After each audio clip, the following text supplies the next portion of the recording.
Welcome all of you in today's discussion cash flow statement. Cash flow statement. देखिए cash flow statement 3 word से मिलके बना है, cash flow and statement. इसमें सबसे आसान वर्ड क्या है? इन तीनों में सबसे आसान वर्ड क्या है? कैश या फ्लो या स्टेटमेंट?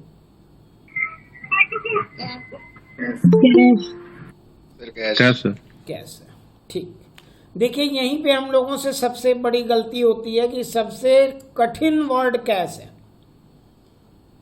और उसके बाद फ्लो है और उसके बाद स्टेटमेंट. मीन्स सबसे आसान स्टेटमेंट है. स्टेटमेंट क्या है? Not account. जो अकाउंट नहीं है वो स्टेटमेंट है. अकाउंट नहीं का मतलब डेबिट क्रेडिट इसमें नहीं है. जहां भी डेबिट क्रेडिट बैलेंसिंग नहीं है वो चीज क्या है? स्टेटमेंट है. जैसे bank reconciliation statement, fund flow statement. यहां पे आपको डेबिट क्रेडिट नहीं मिलेगा, वो स्टेटमेंट वाइज में बनाया जाता. अब उसके बाद फ्लो. फ्लो 2 तरीके का होता है, इनफ्लो और आउटफ्लो. मींस अगर आपकी तरफ फ्लो आ रहा है इन और आउट, ये 2 तरीके के फ्लो. अब कैश. कैश बहुत ही बड़ा वर्ड है. मींस आपने बिल्डिंग बेचा, क्या आएगी? कैश. प्लांट बेचा, क्या आएगी? कैश. बिल्डिंग खरीदना है, क्या चाहिए? कैश. प्लांट खरीदना है, क्या चाहिए? कैश. सेल किया, क्या आई? कैश. डेटर से पैसा मिला, कैश. क्रेडिटर्स को पेमेंट करना है, कैश. परचेज करना है, कैश चाहिए. इक्विटी शेयर इशू किया, क्या आई? कैश. डिबेंचर रिडम्पशन किया, क्या गया? कैश. मींस कैश बहुत ही बड़ा वर्ड है और कैश को ही लेके हमें कैश फ्लो स्टेटमेंट करना है. और इनफ्लो और outflow, change in cash.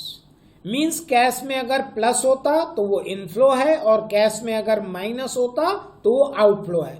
Is it clear to everyone? Yes sir. Okay sir एक बार और बता दें. एक बार और देखिए. आपको केवल कैश को ध्यान में रखना है कि कैश आ रहा है या कैश जा रहा है. मींस कैश में जब भी आपको चेंज होगा वो आपको कैश फ्लो स्टेटमेंट में रिकॉर्ड होगा. अगर कोई ऐसा ट्रांजैक्शन है जिससे कैश चेंज नहीं हो रहा है तो आप रिकॉर्ड नहीं करेंगे. क्लियर? और कैश जब भी चेंज होगा 2 तरीके से चेंज हो सकता है. या तो कैश आपकी इंक्रीज होगी या डिक्रीज होगी. क्लियर? तो इंक्रीज हुई इट मींस कैश इनफ्लो हुआ और डिक्रीज हुई इट मींस कैश आउटफ्लो हुआ. Is it clear? Yes sir. अब कॉन्सेप्ट पे हम आते हैं. और देखिए सारे स्टूडेंट से मेरी रिक्वेस्ट ये है कि रेदर देन वो न्यूमेरिकल करने के कॉन्सेप्ट अगर समझते हैं तो कोई ऐसा पॉइंट भी आता जो उनकी समझ में नहीं आ रहा है तो उसको सॉल्व कर लेंगे. ये देखिए बिजनेस हाउस फर्स्ट है. इन्होंने सेल्स किया 10 लाख का, परचेज 6 लाख, प्रॉफिट हुआ 4 lakh. Is it clear to everyone?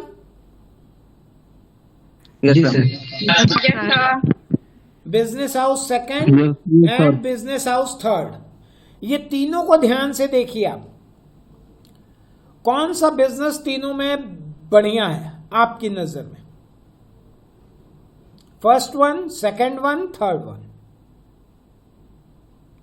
पहला 10 लाख की सेल कर रहा है, 6 लाख परचेज किया है, प्रॉफिट 4 लाख हुआ. दूसरा 12 लाख की सेल कर रहा है, परचेज 8 लाख किया, प्रॉफिट 4 लाख हुआ.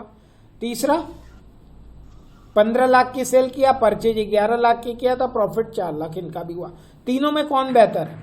First one, business first sir. चलिए म्यूट कर दीजिए. अब मेरी बात सुनिए. कैश फ्लो स्टेटमेंट हम क्यों कैलकुलेट करते हैं इसके बारे में जरा समझिए. कैश फ्लो स्टेटमेंट हम क्यों बनाते हैं? क्या जरूरत है हमें कैश फ्लो स्टेटमेंट बनाने की? What is the need of cash flow statement? Business house first को देखिए, क्या लिखा है? फर्स्ट बिजनेस हाउस कैसे ट्रांजैक्शन करता है? Cash only. Second 50% cash. Third credit credit only. कुछ समझ में आ रही है बात? Yes, sir. Yes, sir. मेरी बात No, sir. केवल समझाने का ऑब्जेक्टिव ये है कि ज्यादा बेच लेना, ज्यादा प्रॉफिट हो जाना, वो कोई मायने नहीं रखता। इंपॉर्टेंट ये है कि कैश कितनी आ रही है। क्लियर? अब अगर Okay, sir. इसको जरा सा हम और क्लियर करें, देखिए यहां क्या है कि पूरा ट्रांजैक्शन कैश है, मींस कि इनका जो भी 4 लाख प्रॉफिट है वो क्या है, कैश। और ये 50% कैश कर रहे हैं, मींस कि 6 लाख ये कैश है और 4 लाख ये कैश है, या आप ऐसे कर सकते हैं। क्लियर? मींस कि 6 में से 4 गया 2, या इसका 50% भी आप कैलकुलेट कर सकते हैं। यहां क्रेडिट है, मींस यहां कैश क्या है। समझ में आ रही है बात? Yes, sir. Yes, sir. अब बेटर तीनों में से कौन दिखने लगा हमें? First, First. House number. House number 1. Business house 1। Answer देने के बाद म्यूट कर लीजिए आप लोग, कोई दिक्कत नहीं है। अब आइए वापस इसमें, कौन बेटर है?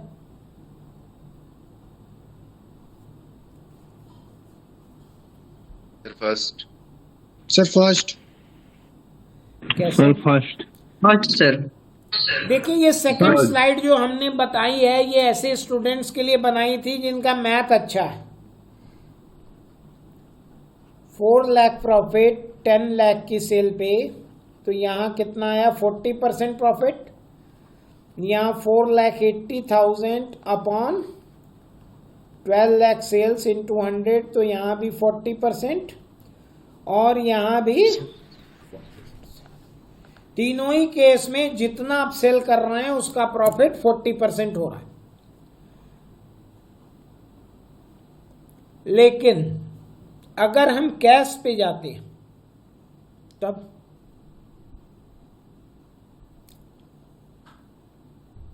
ये वाला फर्स्ट first.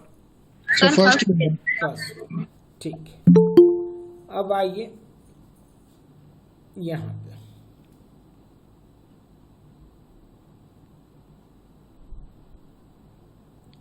इन तीनों में Third वाला में. So third. थर्ड वन बोलिए। Third. Third third sir First वाला. Sir, ऐसे तो first वाला sir. देखिए हम क्या आपको समझाना चाह रहे हैं, बस वही समझिए। मेरा समझाने का ऑब्जेक्टिव केवल ये है कि प्रॉफिट के संग संग कैश फ्लो स्टेटमेंट में हम कैश भी देखते हैं। केवल प्रॉफिट के बेस पे हम कुछ भी डिसीजन, और इसीलिए कैश फ्लो एनालिसिस को बनाया गया है ताकि आप किसी भी बिजनेस हाउस का ज्यादा प्रॉफिट देख के भ्रमित न हो।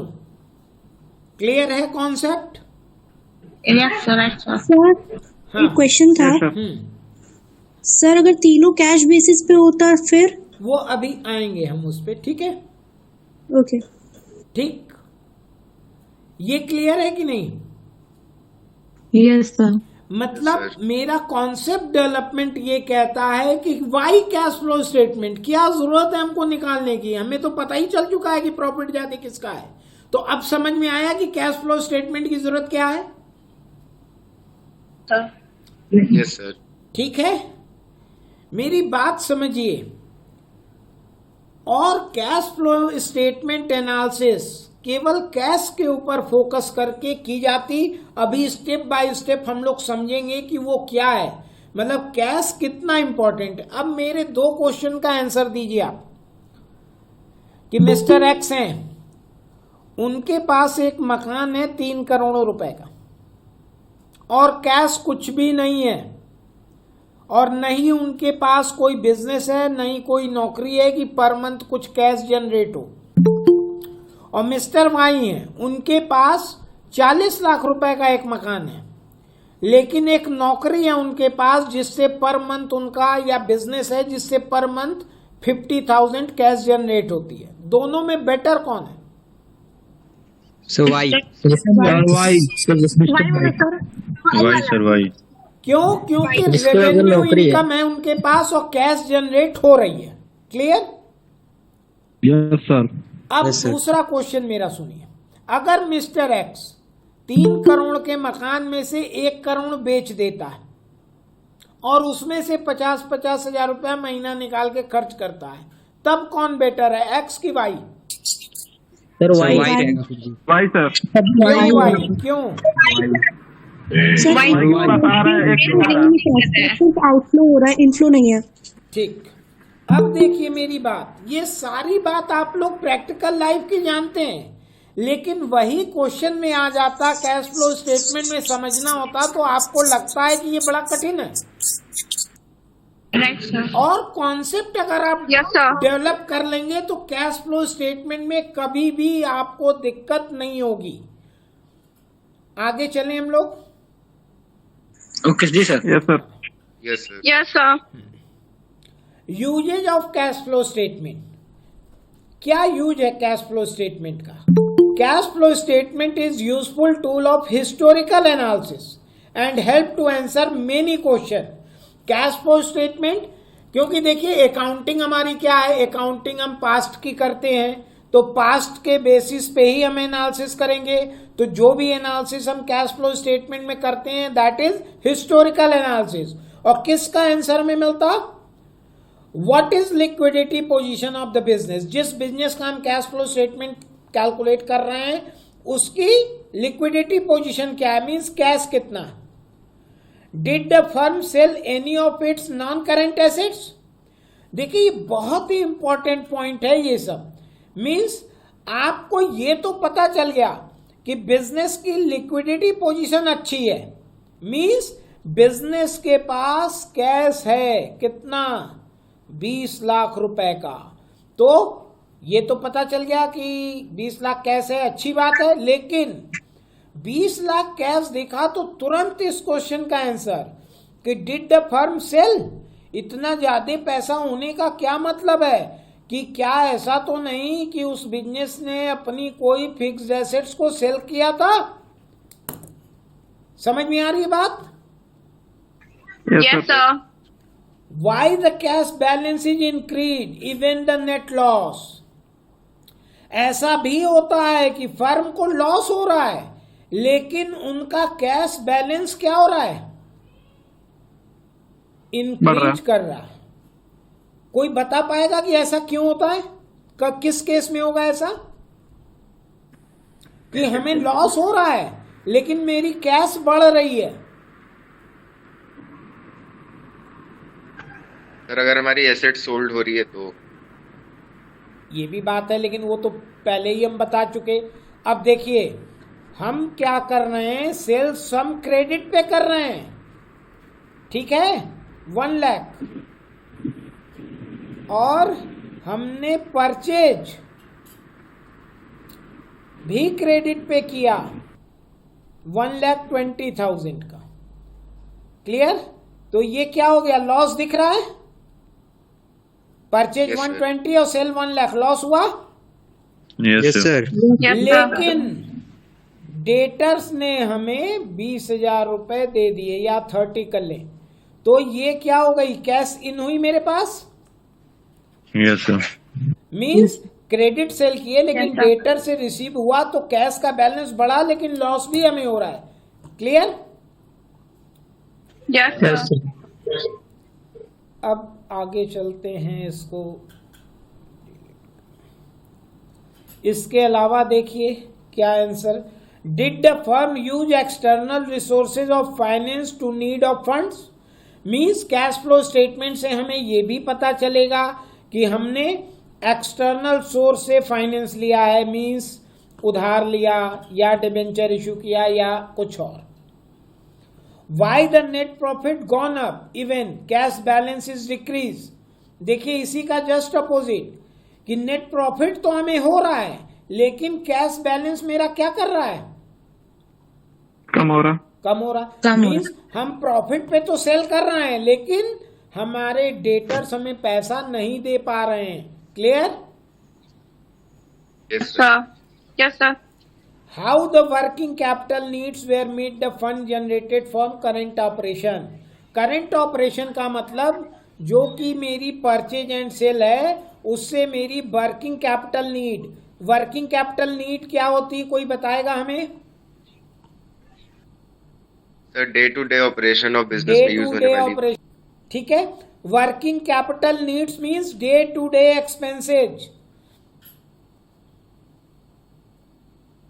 क्लियर है? ये कैश फ्लो का क्या यूज है? Yes, sir. अब कैश फ्लो स्टेटमेंट पे हम आते हैं। It is inflow and outflow of cash from various activities.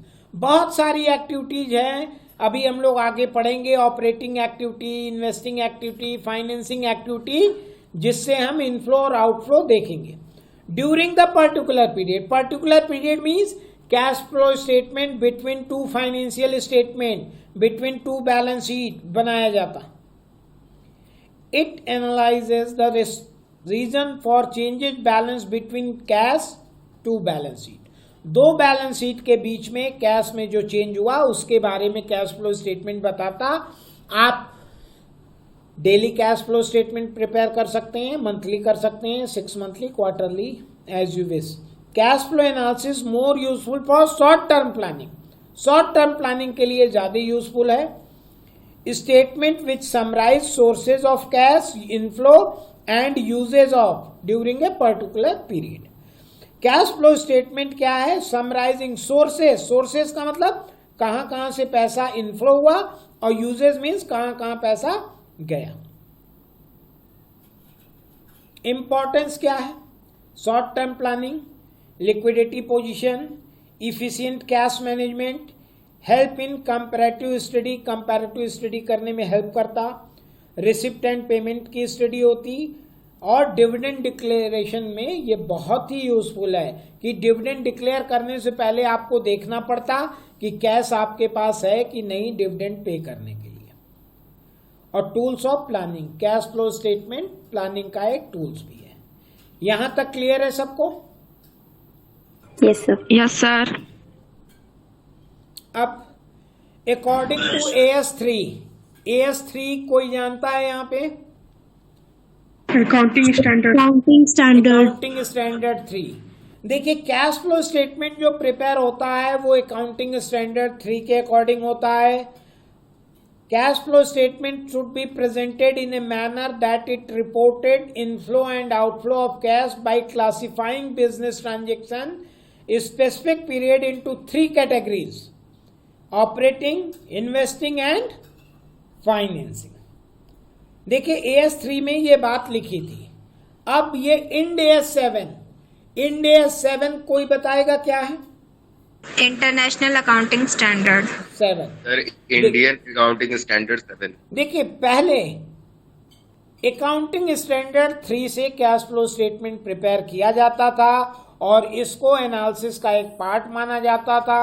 After balance sheet या फाइनेंशियल स्टेटमेंट अकाउंटिंग स्टैंडर्ड 3 के अकॉर्डिंग गाइडलाइन के हम कैश फ्लो स्टेटमेंट प्रिपेयर करते थे। लेकिन इंड AS7 आने के बाद statement of cash flow prepared as per Ind AS7, it is integral part of financial statement. ये बहुत ही इंपॉर्टेंट बात है। मींस कि फाइनेंशियल स्टेटमेंट जब भी बनाया जाएगा उसमें कैश फ्लो स्टेटमेंट जिसका नाम स्टेटमेंट ऑफ कैश फ्लो हो गया। क्लियर है? Yes, sir. देखिए अभी तक स्लाइड पे क्या लिखा था? कैश फ्लो स्टेटमेंट, लेकिन अब क्या हो गया? Statement of cash flow. ठीक है, और जब भी फाइनेंशियल स्टेटमेंट बनेगा cash statement of cash flow बनेगा। अब यहां पे कैश एंड कैश इक्विवेलेंट की एक डिफाइन किया गया जो AS3 में था। AS3 में क्या था? कैश एंड कैश इक्विवेलेंट कोई बताएगा स्टूडेंट?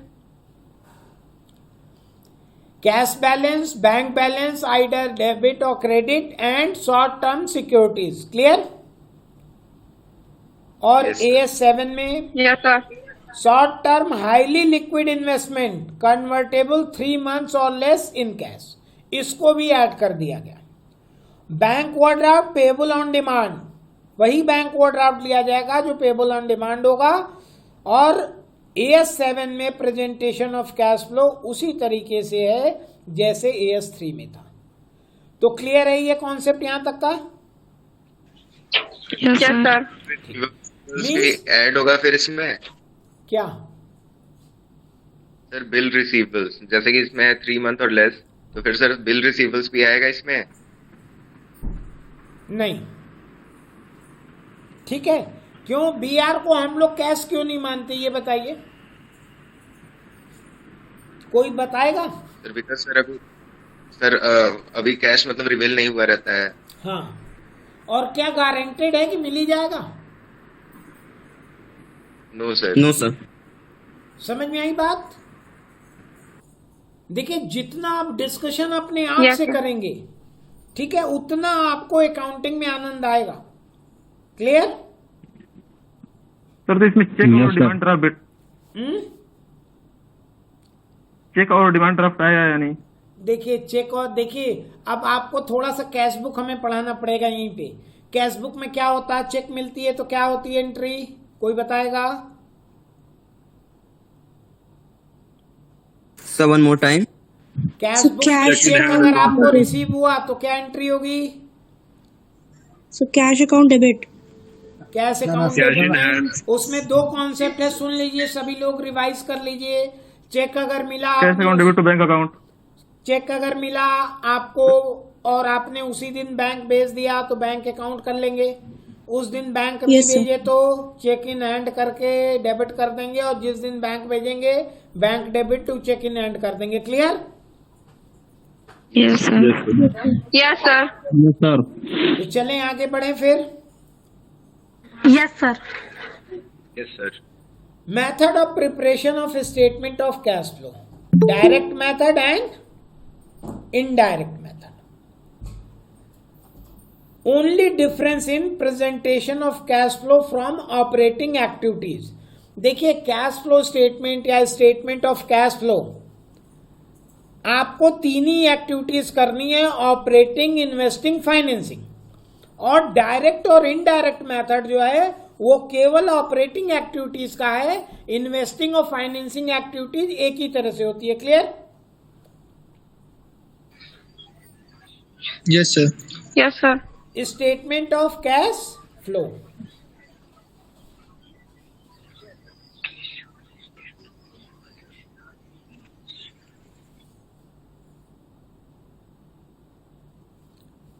देखिए इस फिगर को समझिए। Statement of cash flow, cash from operating activities आप निकालेंगे, इन्वेस्टिंग निकालेंगे और फाइनेंसिंग निकालेंगे। तीनों का आप टोटल कर देंगे। सपोज दैट कि आपने ऑपरेटिंग एक्टिविटीज निकाला, वो आई 10,000, इन्वेस्टिंग एक्टिविटीज निकाला आई 15,000 और फाइनेंसिंग एक्टिविटीज निकाला 20,000। तो तीनों का टोटल क्या हो गया? 45। अब ओपनिंग कैश आपके पास 3,000 अगर गिवन है तो 15,000 होगा ना? 48,000 हो जाएगी। क्लियर? इन तीनों को ऐड करेंगे, कितना आएगा? 45। और 45 में ओपनिंग कैश आपकी 3 है तो क्लोजिंग कितना हो जाएगा? 48,000। मीन्स ये टैली आपका होना चाहिए। क्लियर? और ये ओपनिंग कैश आपको गिवन होगी प्रीवियस ईयर फाइनेंशियल स्टेटमेंट में, और ये क्लोजिंग कैश गिवन होगी करंट ईयर फाइनेंशियल स्टेटमेंट में। क्लियर है? Okay, sir. Yes sir. Yes, sir. Yes sir. आपको एक बात और बता दें कि आपने ऑपरेटिंग एक्टिविटीज निकाला, वो निगेटिव आ गई 10,000। Clear? Investing activities Yes, sir. निकाला, वो पॉजिटिव आई, ये भी पॉजिटिव आई, तो टोटल कितना हो गया? 25. 25,000। तो ओपनिंग 2,000 है तो closing 27,000। Clear? Okay sir. Means ये तीनों ही एक्टिविटीज इनफ्लो की भी हो सकती, आउटफ्लो की भी हो सकती। क्लियर है? Yes sir. Yes, sir. अब एक बात, मेरा एक क्वेश्चन बताइए, आंसर देने के बाद म्यूट कर लीजिए आप लोग। ओपनिंग कैश अगर 20 है और क्लोजिंग कैश 8000 है, तो इनका टोटल कितना आना चाहिए इसका? -12. -12। Yes. -12. क्लियर है? और ये -12 है, ये 10,000 है, ये 20,000 है, तो ये कितना आना चाहिए financing activity? Sir 18 42,000 42,000 minus. Clear? Minus. ठीक है? Yes sir. मीन्स Yes, ये sir. आपको क्रॉस चेक कर लेना है। क्लियर है कि नहीं? Yes sir. Yes sir. अब इतना कॉन्सेप्ट क्लियर है सबको? Yes sir. Yes sir. अब यहाँ पे एक कॉन्सेप्ट और थोड़ा समझिए। इन्वेस्टिंग एक्टिविटी हम थोड़ा सा भी बता रहे हैं, अभी आगे डिटेल करेंगे। इन्वेस्टिंग एक्टिविटी ये कहती कि आपने पैसा किस किस एसेट्स में इन्वेस्ट किया या कौन कौन सी एसेट्स को सेल किया। क्लियर है? मीन्स फिक्स एसेट्स मतलब नॉन करेंट एसेट्स से इन्वेस्टिंग एक्टिविटीज हम कैलकुलेट करते। और operating activity means business operation जो है आपका, मीन्स जो भी आप परचेज एंड सेल कर रहे हैं गुड्स का, वो ऑपरेटिंग एक्टिविटीज का पार्ट होगा। और परचेज और सेल अगर आप फिक्स्ड एसेट्स या इन्वेस्टमेंट कर रहे हैं तो इन्वेस्टिंग एक्टिविटीज का पार्ट होगा। और issue of share and debenture कर रहे हैं या रिडम्पशन ऑफ शेयर डिबेंचर कर रहे हैं तो फाइनेंसिंग एक्टिविटीज का पार्ट होगा। क्लियर है? Yes sir. Yes sir. अब एक क्वेश्चन आप हमें बताइए कि आपने दो फर्म ली, एक्स और वाई। एक्स की ऑपरेटिंग एक्टिविटीज 10,000 आई, इन्वेस्टिंग एक्टिविटी 1 लाख आई और फाइनेंसिंग एक्टिविटीज 2 लाख आई। टोटल इनका आया एक्टिविटीज 3,10,000। और वाई में ऑपरेटिंग 2 लाख आया, इन्वेस्टिंग आया 10,000, फाइनेंसिंग 1 लाख। इनका भी 310 है। कौन बेटर है दोनों में? वाई। वाई। क्यों वाई बेटर है?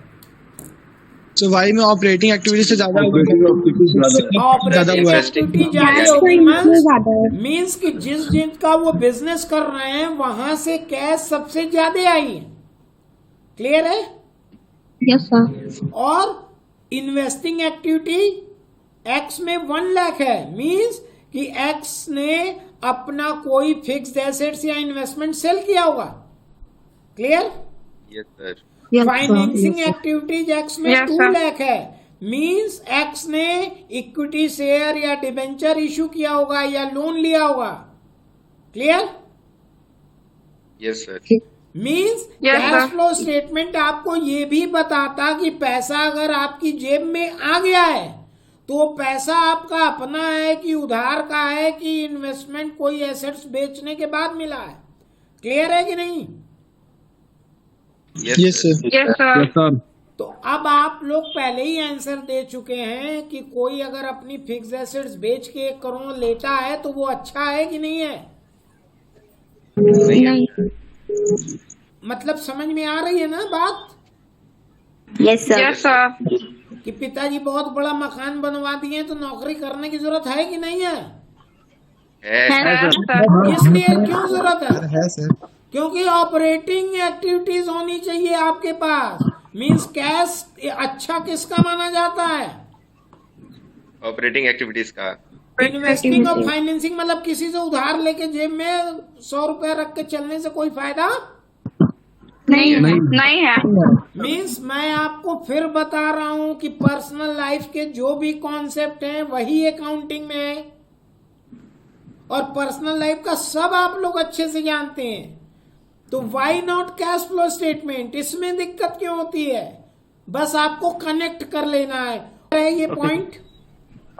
Yes, sir. Yes, sir. आगे चलें।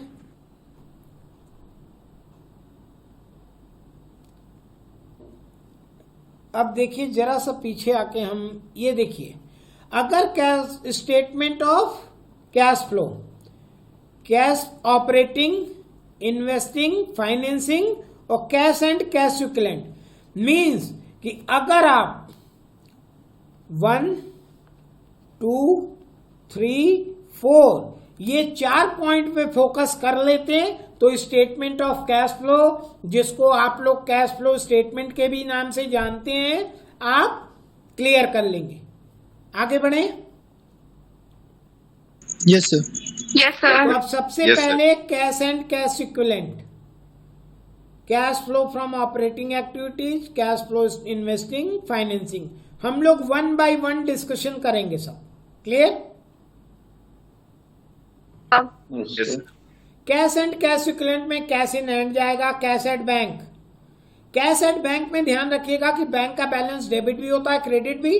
डेबिट अगर है तो कैश एट बैंक है, क्रेडिट है तो bank overdraft. Overdraft. Short term deposit जो भी होगा उसको लेंगे, मार्केटेबल सिक्योरिटीज लेंगे, cheque and draft in hand है वो भी ले लेंगे, और कैश एट बैंक में से बैंक ओवरड्राफ्ट माइनस करेंगे। क्लियर है कैश एंड कैश इक्विवेलेंट का concept? Yes, sir. Yes, sir. Activities ये 3 है, तीनों आपको पता चल चुकी है कि ऑपरेटिंग क्या है, इन्वेस्टिंग क्या है और फाइनेंसिंग क्या है।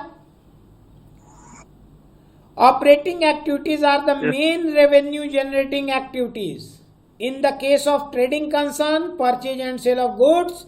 इन the case of service concern, income and expenditure of providing services. Clear है कि नहीं? मीन्स ऑपरेटिंग एक्टिविटीज, एक फर्नीचर का दुकानदार है तो ऑपरेटिंग एक्टिविटीज क्या है, उसका ऑपरेशन क्या है? फर्नीचर खरीदना और बेचना। क्लियर है? Yes sir. तो सेल एंड परचेज और फर्नीचर जो होगा वो ऑपरेटिंग एक्टिविटीज। लेकिन अगर गवर्नमेंट पीजी कॉलेज ओबरा का आप cash statement of cash flow operating activities देख रहे हैं तो क्या है मेरी इनकम और एक्सपेंस? किसी एजुकेशनल इंस्टीट्यूशन क्या करता है, वो सर्विस प्रोवाइड करता। Yes sir. तो Yes, sir. रेवेन्यू उनकी क्या होगी, फीस जो है वो। क्लियर? जो स्टूडेंट से फीस आ रही है वो रेवेन्यू हो गई, और स्टूडेंट के लिए जो एक्सपेंसेज हो रहे हैं। क्लियर है कि नहीं? Yes sir. अगर बैंक है, बैंक का बारे में बताइए, बैंक का रेवेन्यू क्या है, बैंक का मेन वर्क क्या है बैंक का? Sir accepting deposit. सर जो प्रॉफिट वगैरह मिलता है उन लोगों को फिक्स्ड ड्राफ्ट्स वगैरह पे या बैंक में पैसे रखने के लिए सर्विस बैंक का मेन बिजनेस क्या है? बैंक का मेन बिजनेस है सर बैंक पे लोन डिपॉजिट एक्सेप्ट करना और लोन देना। ठीक है? लोन पे लोन सर ब्याज। हाँ, तो ब्याज, इंटरेस्ट। तो आप एक चीज यहीं पे क्लियर कर लीजिए कि बैंकिंग या फाइनेंशियल इंस्टीट्यूशन के लिए इंटरेस्ट ऑपरेटिंग एक्टिविटीज है और अदर इंस्टीट्यूशन के लिए इंटरेस्ट फाइनेंसिंग एक्टिविटीज है। क्लियर? जैसे हम Yes, sir. फर्नीचर का बिजनेस कर रहे हैं तो इंटरेस्ट मेरे लिए क्या हो जाएगा, कहाँ चला जाएगा? फाइनेंसिंग में। लेकिन बैंक के लिए इंटरेस्ट क्या होगा? ऑपरेटिंग। क्लियर है कि नहीं? Yes sir. हाँ सर। अब मेरी दूसरी बात बताइए, फर्नीचर का बिजनेस है तो फर्नीचर बेचना खरीदना कौन सी एक्टिविटी हुई? फर्नीचर का बिजनेस है तो फर्नीचर बेचना खरीदना ऑपरेटिंग एक्टिविटीज है। लेकिन अगर बैंक ने फर्नीचर बेच दिया तो इन्वेस्टिंग सर, इन्वेस्टिंग, क्योंकि फिक्स एसेट्स बेचेंगे तो इन्वेस्टिंग में आएगा। क्लियर है? Okay sir. Yes sir. College ने स्टूडेंट का एडमिशन लिया, फीस ली, किस एक्टिविटीज में आएगा? ऑपरेटिंग। लेकिन कॉलेज ने फर्नीचर खरीदा तो किस में आएगा? Investing sir. क्लियर है? Yes sir. अब देखिए इन्वेस्टिंग क्या है।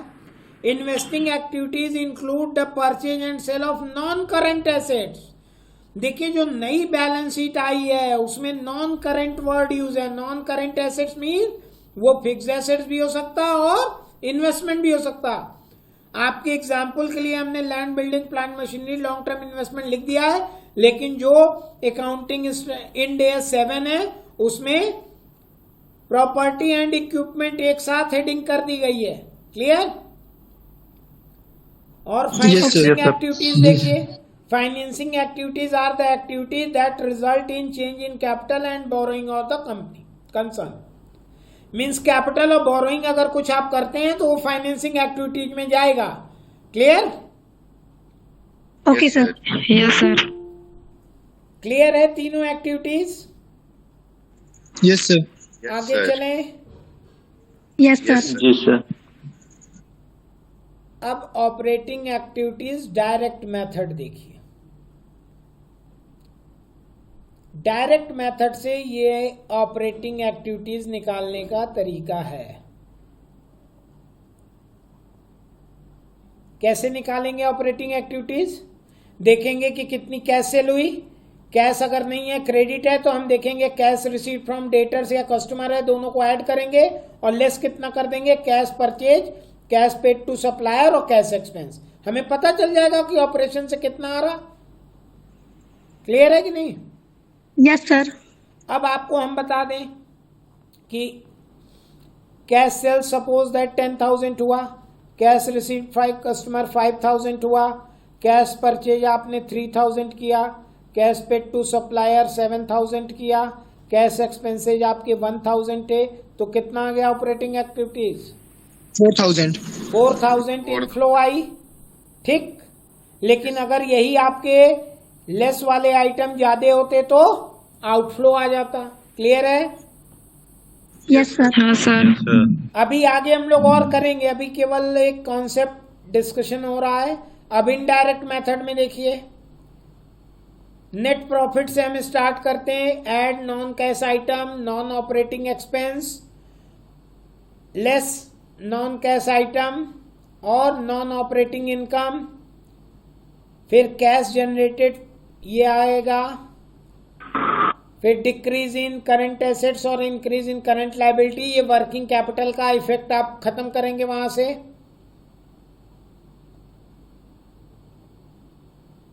ये दो मेथड है, डायरेक्ट और इनडायरेक्ट, आपको कैलकुलेट करने का। और आप लोग को स्क्रीनशॉट लेने की जरूरत नहीं है, रिकॉर्ड करने की जरूरत नहीं है, ये सारा वीडियो हम भेज देंगे आपको। ये देखिए दो मेथड है, एक ये first one and this was the second one. अभी हम इसको और एक्सप्लेन करेंगे। इतना क्लियर है कॉन्सेप्ट? Yes sir. अब देखिए प्रॉब्लम क्या है। प्रॉब्लम बच्चों की यही है कि ये क्या चीज है, ये क्यों कर रहे हैं हम लोग, क्या इसकी जरूरत है। और इसी का कॉन्सेप्ट क्लियर करने के लिए बहुत स्पेशल पीपीटी हमने बनाई है। इन्वेस्टिंग एक्टिविटीज का ये फॉर्मेट देख लीजिए। इन्वेस्टिंग में नॉन करेंट एसेट सेल या परचेज होगा, इंटरेस्ट रिसीव हुआ इन्वेस्टिंग में, डिविडेंड रिसीव्ड हुआ इन्वेस्टिंग में। क्लियर है? और इन्वेस्टिंग का एक ही मेथड है, ऑपरेटिंग का दो है, direct indirect. Sir investing activities में तो इंटेंजिबल एसेट्स भी आते हैं ना? तो नॉन करेंट एसेट्स में सब आ गए बेटा। Okay sir. ठीक है, नॉन करेंट एसेट में फिक्स्ड आ गया, इंटेंजिबल आ गया। ठीक है, टेंजिबल भी मींस वो तो डिफिनेशन है और नेम है डिफरेंट एसेट्स का। क्लियर? आगे चलें। Yes sir. अब देखिए इसके बाद investing activities acquisition and disposal of long term assets का है और movement of cash relating to investing activities यहां से निकलता है। मतलब इन्वेस्टिंग एक्टिविटीज निकालने के बाद हमें यह पता चलता कि कैश का मूवमेंट क्या है इन्वेस्टिंग में, मतलब कैश आ रहा है या जा रहा है। अब फाइनेंसिंग देख लीजिए। फाइनेंसिंग शेयर डिबेंचर इशू किए, रिडम्पशन किए, लॉन्ग टर्म बारोइंग किए, पेमेंट लॉन्ग टर्म बारोइंग का किए, इंटरेस्ट पेड और डिविडेंड पेड। अभी किसी ने पूछा था इंटरिम डिविडेंड पेड कहाँ जाएगा, तो डिविडेंड पेड यहीं जाएगा, चाहे आप इंटरिम डिविडेंड पेड करें, प्रपोज डिविडेंड पेड करें, फाइनल डिविडेंड पेड करें। हाँ, ये क्या होता है ये अभी हम आपको बता दे रहे हैं, ठीक है। अभी क्लास एंड होने से पहले हमसे पूछ लीजिएगा, ठीक है। Okay sir. अब देखिए ये financing activities result in change in the size of composition owners capital. जो ओनर्स कैपिटल और बोरोइंग को चेंज करती है, movement of cash relating to financing activities, यहां से हमें पता चलता है। तो सबको क्लियर हो गया कि ऑपरेटिंग में क्या जाएगा, इन्वेस्टिंग में क्या जाएगा, फाइनेंसिंग में क्या जाएगा? Yes sir. जी सर। Yes sir. क्लियर। ये क्या हेडिंग लिखी है? क्लासिफाइंग। अभी हम कुछ क्वेश्चन पूछ रहे हैं, उसको क्लासिफाई करना है आपको कि वो ऑपरेटिंग में जाएगा, इन्वेस्टिंग में जाएगा या फाइनेंसिंग में जाएगा। क्लियर? Yes sir. और सब लोग आंसर देने के बाद अपना म्यूट कर लेंगे मोबाइल। Okay sir. क्लियर है ये तीनों? परचेज ऑफ प्लांट बताइए। इन्वेस्टिंग। ठीक है, इन्वेस्टिंग, क्योंकि ये नॉन करंट एसेट्स है। Investing. Issue of share capital. Financing. Cash sales.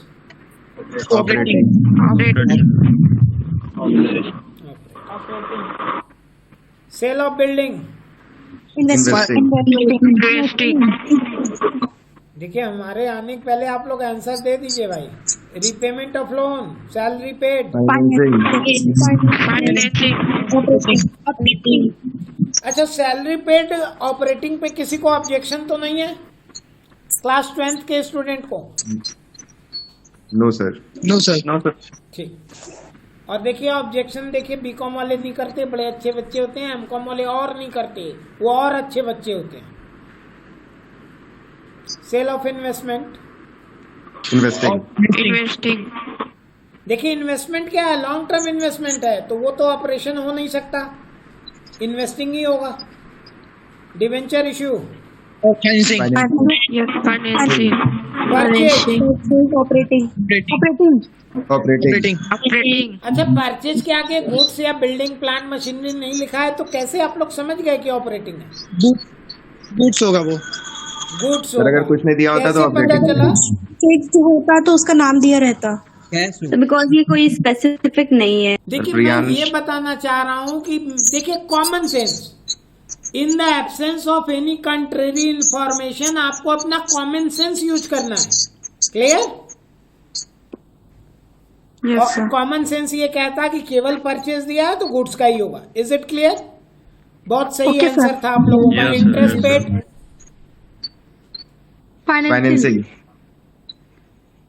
ठीक। अगर यही बैंकिंग इंस्टीट्यूशन होता तो क्या हो जाता? ऑपरेटिंग। तो आप लोग केवल फाइनेंसिंग क्यों बोले? ऐसे ये कहाँ लिखा था कि ये बैंकिंग का हम पूछ रहे हैं कि फाइनेंशियल का कि नहीं? सर बैंक का होता है, बैंक का नाम आता। Very good.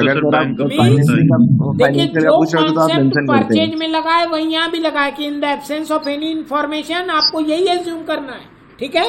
Yes sir. Interest use your receive. Own common sense. Interest receive. Investing.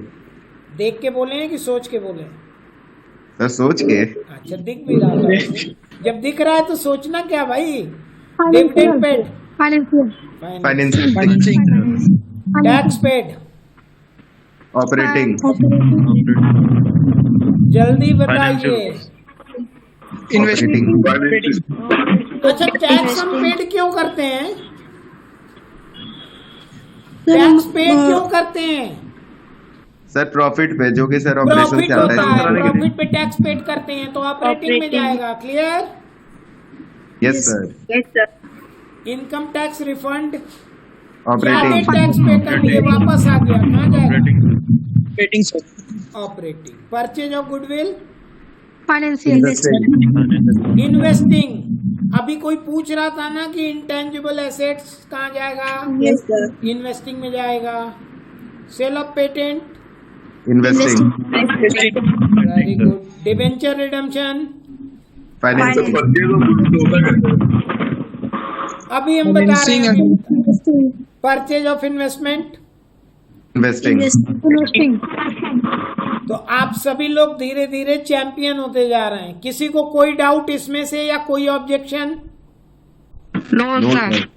No, sir. ये क्या है? Statement of cash flow, point to be remember.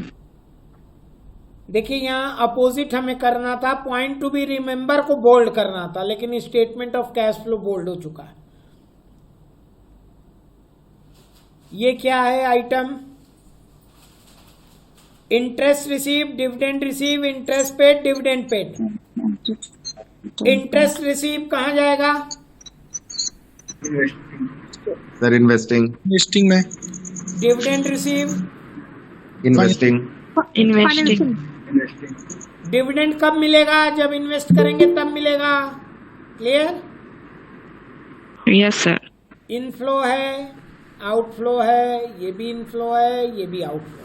Interest paid कहाँ जाएगा? Financing. Dividend paid, financing. Clear?